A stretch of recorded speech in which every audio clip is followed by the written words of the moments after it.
Good morning. Today I am presenting my research publicly for the first time, and I go first, and I'm terrified. Let's go.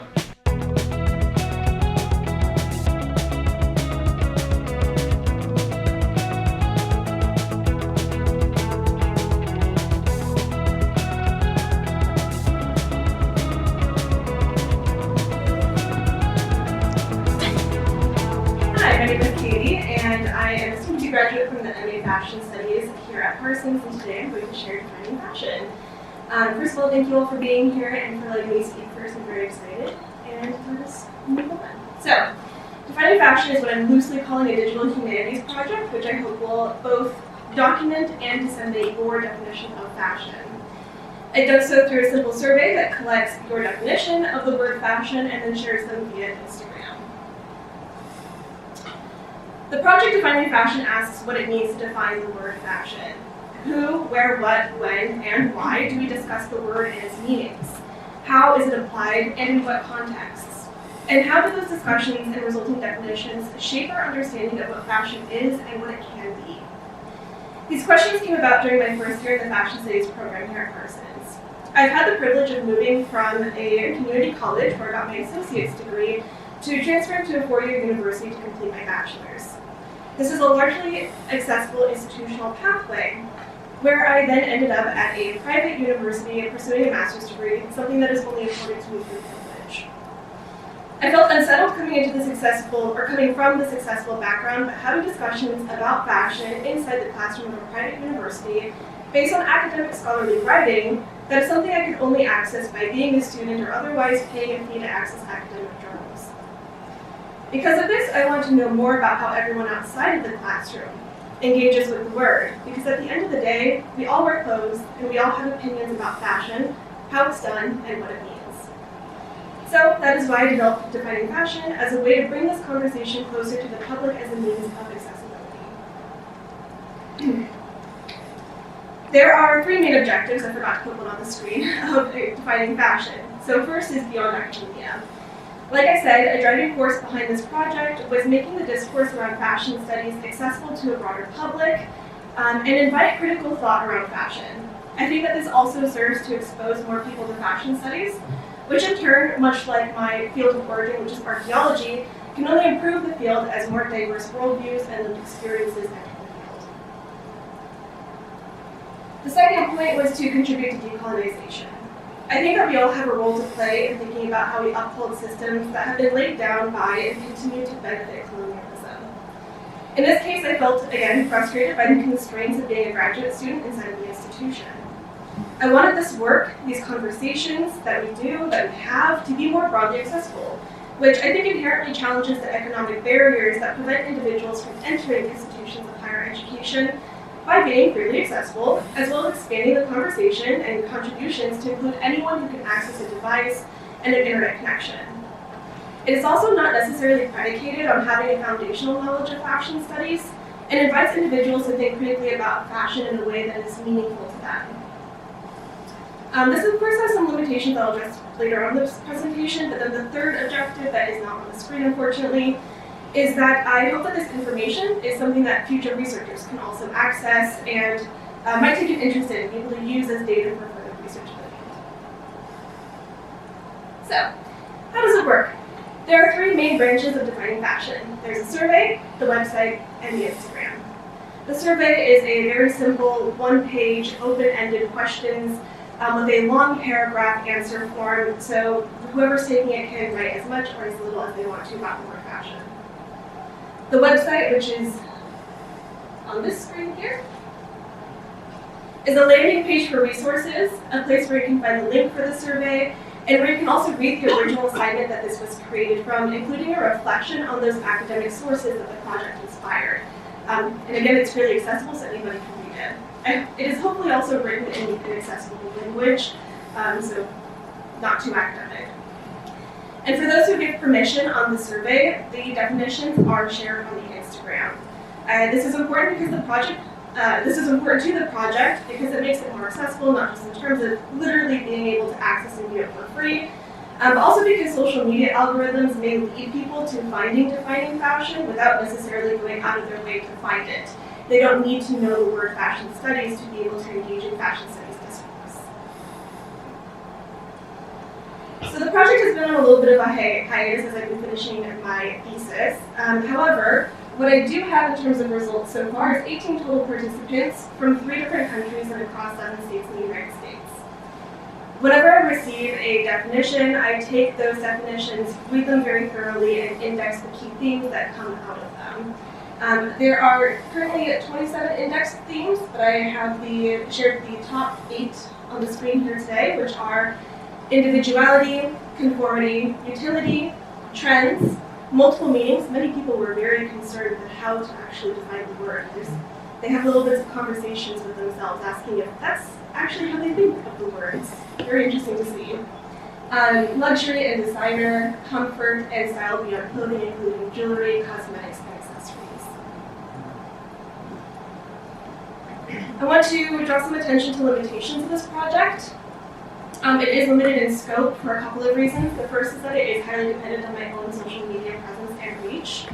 I think that it's also important to point out that this is only accessible in the English language. I only speak, read, and write in English, so something I would like to do is to be able to offer this in multiple languages.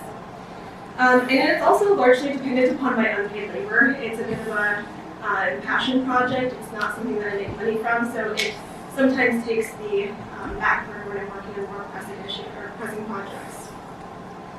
As for next steps, I would love to do a new push for survey participants after I graduate. I also am used to only doing qualitative analysis. I've never done quantitative analysis before, so this is a very rough analysis of the different numbers in the project.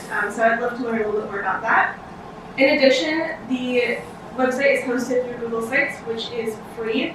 However, that means that it does not have a unique domain, which makes it not so easy to find via Google search using search engine optimization. However, I do want to point out that the use of a free domain through Google Sites plays a role in that accessibility because I would not be able to support the cost of the use of a domain. And then in addition, I would love the website to be a little bit more educational and to provide resources such as reading recommendations, book recommendations, links to informational YouTube videos, etc. So in conclusion, I really believe in the importance of a fashion education, and part of that is bringing these conversations not just about how we get dressed, but why we get dressed, what those clothes mean to us, how we speak about it. I think that it provides a chance to make space for people to consider fashion from a critical perspective, which in this moment in time as the fashion industry is facing a lot of pressure due to the environmental impact of fashion, has the opportunity to lead us to the ideological and cultural shifts that we need to see when it comes to the way that we consume, think, and talk about fashion. So, I've also provided a QR code on the screen if you would like to take the survey yourself. I would love your feedback. And that's that. Thank you so much.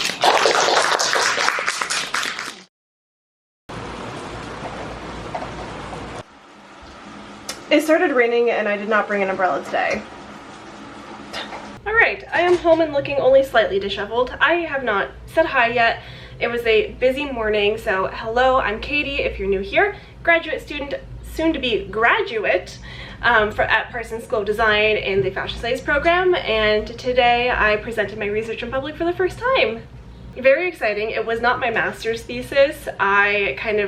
When the call for presentations came out, I was in a I hate my thesis kind of stage. So I submitted a different project for my first year in this program, and now I'm kind of like, oh, you know what? I actually do like my thesis. But it's too late to present it now because all the presentations I've submitted that have been accepted have nothing to do with my thesis. But that's a topic for another time. It is currently Monday, April 29th, and I finish my program in, I think, next week. Yeah, I graduate next week, not next week, sorry. I finish my program next week, and then I graduate the week after that on the 15th. So we are coming up on the very end of my time in graduate school, and a time it is going to be because not only am I presenting research, graduating, and celebrating, But I'm also seeing Kaylin Grace Apple, formerly the Redhead Academic, in New Haven this week, and I still have a big final project that I am attempting to put enough energy into that I can actually use it as a jumping off point for a proposal that I would like to work on further during my interim between master's and PhD. Things are still happening, even though I'm done with my thesis. I still have quite a few things that I am currently juggling, and I'm gonna take you along for the ride. So I am heading out. It is about, I can't read time. I'm heading out. It is almost 6 o'clock, and I am going to go catch the train from Grand Central to go to New Haven. If you've been here for a while, it's just like old times when I would visit Kaylin up in Connecticut at like every other weekend. We're having a little bit of like a Renaissance tour while she's in town for her chapter conference at Yale. And yeah, I gotta get going because at this rate I won't get there until like 9 p.m. So let's go. It was really nice to make this trip one last time. I remember it was one of the first things that I did after getting settled in New York was to take the train up to see Kaylin and watch Moo. And I always loved having just the 2 hours to sit and watch the world go by and not really have anything to do. So it was definitely a nice, as I said, or as I'm going to say, a renaissance of my time in New York.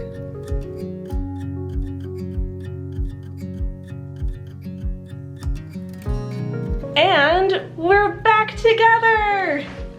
We are in New Haven. Gonna go, I think we're just gonna like get some work done. Like I said yesterday, we're having a bit of like a Renaissance era tour, if you can so call it. So that's it. That's the update. We're here. We're gonna go do work. What's new? This is basically how we've lived our lives together for the last couple years. It's coming to the end of an era. It is, though. We're not gonna think about it. I'm so sad about it. I may or may not have cried about it last night.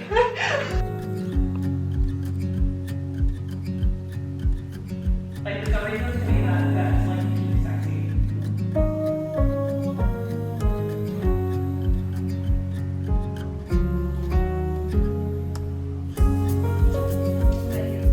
And then I didn't record anything, so now we are back in New York, and I headed to campus to take a meeting. Yeah.